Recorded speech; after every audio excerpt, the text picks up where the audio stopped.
안녕하세요. 허브경제TV입니다. 오늘 볼 종목은요, 하나솔루션을 좀 보도록 하겠습니다. 결국은 하나솔루션이 다시 한번 양봉을 보여주면서 여기에서 실적에 대한 3분기 실적에 대한 안 좋은 얘기들에 의해 밀려 내려갔던 것이 조금씩 회복이 되고 있는 모습이 연출되고 있죠. 조만간에 10월달 또는 11월달 정도가 되면 이제 3분기 실적에 대해서 나와줄 거고, 실질적으로 2분기 실적 컨콜에서 얘기했던 것처럼 3분기 실적이 안 좋거나, 예상했던 것보다 조금 더 괜찮은데?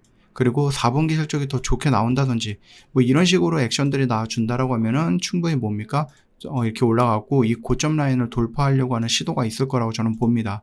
참고하시면 되겠고, 한국 시장은 굉장히 좀 강한 모습을 보여주고 있습니다. 그래서 좀 이렇게 지금 9월 달에 첫날을 제외하고는 그냥 싹 다 양봉이에요. 어마어마하죠.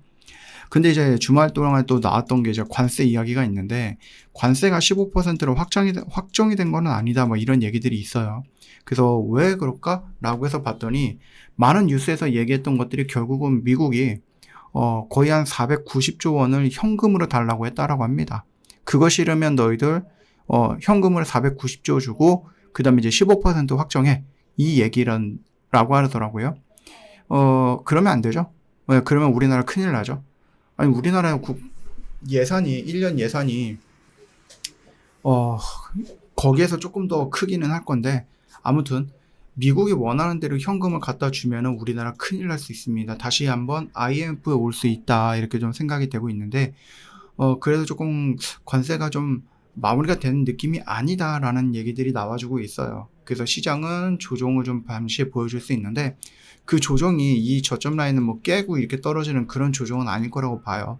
그렇기 때문에 조정이 나온다 손 치더라도 여러분 크게 걱정할 필요는 없을 거야 라고 좀 말씀을 드려보겠고, 결국은 저번에도 그 100일 취임 연설인가요? 거기에서 이제 대통령이 얘기했던 것처럼 원전 지으려고 하면 시간이 오래 걸리니까 일단 좀 빠르게 지을 수 있는 태양광 풍력 이쪽에다가 조금 더 집중을 하자. 물론 이제 원전도 원전 나름의 새로운 것들을 짓고 있는 것들을 계속해서 유지하든지 이런 얘기도 하긴 했습니다. 철도 유휴부지라고 해서 기차 선로라든지 하면 역 근처에 있는 더 이상 사용하지 않는 땅이 있는데, 그 땅을 이용해서 태양광 발전을 좀 하자, 태양광을 좀 만들자, 이런 식으로 얘기를 해주고 있어요. 이미 전국에 18곳에서 태양광 발전 중이긴 합니다. 물론 이제 원자력 하나에 대비하면 수준이 그렇게 높은 것은 아니지만은, 그럼에도 불구하고 남아있는 부지가 아직도 많이 크기 때문에 추가적으로 이제 발전소를 지을 여력은 충분하다라고 보시면 됩니다.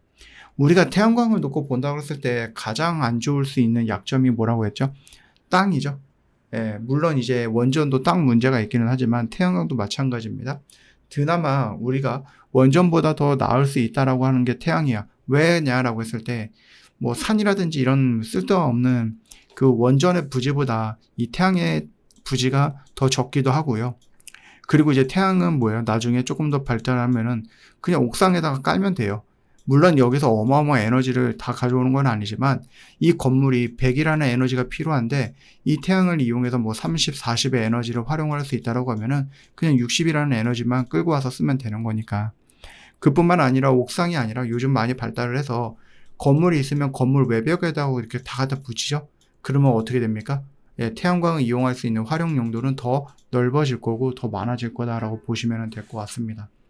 그래서 좀 버려진 땅들, 이런 것들을 이용을 한다라는 건데, 그리디 위즈인가요? 여기서도 이렇게 얘기를 하더라고요. 위치에 사용 종료된 매립장이 있는데 여기에 이렇게 태양광 발전소를 만들었다라고 합니다. 그래서 여기서 나오는 것들이 860kW 정도라고 합니다. 연간으로 놓고 보면 이만큼이고, 이는 316가구가 1년 동안 사용할 수 있는 전력량에 해당이 된다라고 합니다. 매년 온실가스라든지 이런 것들도 굉장히 좀 감축시킬 수 있다라는 얘기들을 해주고 있죠. 그래서 진짜 쓸데없는 땅이라든지, 저번에 제가 한번 시를 좀 드렸던 부분이 뭐였죠? 농촌의 그 토양이었죠. 내가 젊었을 때 또는 농촌에도 젊은 사람들이 많이 있었을 때, 그때는 이렇게 커다란 땅을 100% 활용을 했지만 젊은 사람들이 떠나고 이제 나이 드신 분들만 유지하고 그러다 보니까 이거를 다 활용 못해. 그래서 이렇게 큰 땅에서 예전에는 이걸 다 사용했지만 시간이 지날수록 이것만 사용하게 되었다. 이 나머지 땅은 그냥 놀고 있다. 그럴 바에는 차라리 이 태양광을 심어갖고 여기서 전력이 나오는 것들 팔고 아니면 일부 금액은 이 땅의 주인들이라든지 아니면 이 땅을 소유하고 있는 뭐 그 시골의 주민들한테 조금씩 뭔가 연금 형태로 주는 뭐 이런 정책도 하고 있다. 이렇게 보시면 될 것 같습니다. 그래서 이렇게 좀 만드는 것들은 뭐 저는 나쁘진 않다라고 좀 보고 있고요. 그리고 이재명 대통령이 에너지 전환의 속도전을 좀 낸다라고 하는데 제가 예전에도 한번 말씀을 드렸어요. 제주도 같은 경우는 태양도 있고 풍력도 있어요. 그래서 제주도에 필요한 전력을 여기서 얻는 경우도 많이 있는데 문제는 뭐냐? 과잉 공급된다는 거죠. 그래서 이 태양을 여기를 이제 천으로 덮어서 더 이상 전력 생산을 못하게 풍력은 이게 막 돌아가야 되는데 이걸 멈춰버린 거죠. 전력 생산 못하게. 이런 경우들이 종종 있더라. 그러니까 전기가 남아도는 문제가 발생을 하는 거예요. 어떤 지역은 태양광 풍력이 잘 발달되다 보니 그냥 해만 뜨면은 전력이 남아돌고 어떤 지역은 뭐 태양광 풍력이 없으니 전력이 늘 부족해서 끌고 오고 굉장히 좀 많이 쓰고 이런 것들이 좀 있는 거죠. 그래서 이 재생에너지 태양광 풍력이 뭐 24시간 계속 돌아간다라기보다는 에너지가 공급이 과잉이 되면은 억지로 중단하는 경우가 있다는 거죠. 왜냐면 아직까지는 뭐예요? 과잉 공급된 에너지를 저장해주는 ESS가 활발하지 않다는 얘기입니다. 그런 와중에 여기저기서 태양광 풍력을 계속해서 만들어서 쓴다?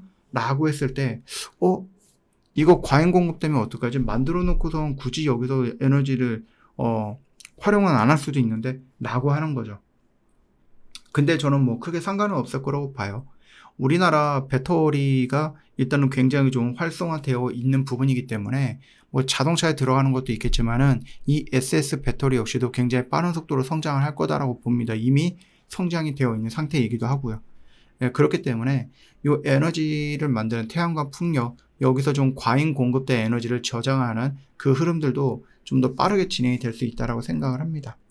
물론 이제 그 동안에 많이 만들어 놓고 그리고 나서 과잉 공급된 것들을 좀 조절하면서 좀 덮어 놓던지 아니면은 풍력을 좀 멈추던지 이런 좀 소실되는 부분이 있기는 하겠지만 그래도 나중에 가고 부랴부랴 설치하는 것보다 미리미리 좀 설치해 가지고 이런 에너지 이 정도의 전력량 이런 것들을 다 계산을 해 놓고 진행이 된다라고 하면은 더 좋지 않을까? 뭐 이런 생각이 좀 합니다. 그래서 그 점을 조금 더 참고해 주신다라고 하면은 도움이 좀 되지 않을까 싶어요. 그러다 보니까 우리가 말씀을 드렸듯이 태양은 풍력은 여러분 소멸되지 않는다라는 얘기죠. 앞으로 가면 갈수록 더 많아지면 모르겠지만 이 에너지 정책이라든지 또는 태양광 풍력 이들이 소멸되거나 사장되거나 그러지는 않을 거라는 얘기입니다. 그 점을 좀 참고하시면 되겠고 물론 위험할 수는 있죠. 왜?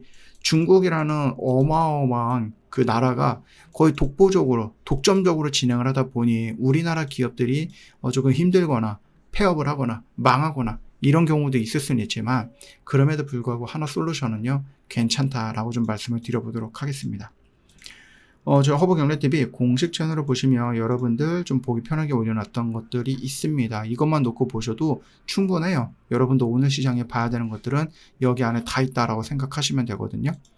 다만 이제 여러분들이 궁금해 하실 거예요. 아니 허브경제TV는 뭘 하길래 맨날 끝나면 이런 결과물들을 여기다 올려놓지? 이건 막 그냥 포토샵으로 막 조작하는 건 아닌 것 같은데? 라고 생각하실 건데 그 이유는 간단해요. 저희 오늘 사가지고요. 오늘 판매하는 것을 목표로 해서 매매를 하다 보니 이런 결과물도 꾸준히 나오는 겁니다.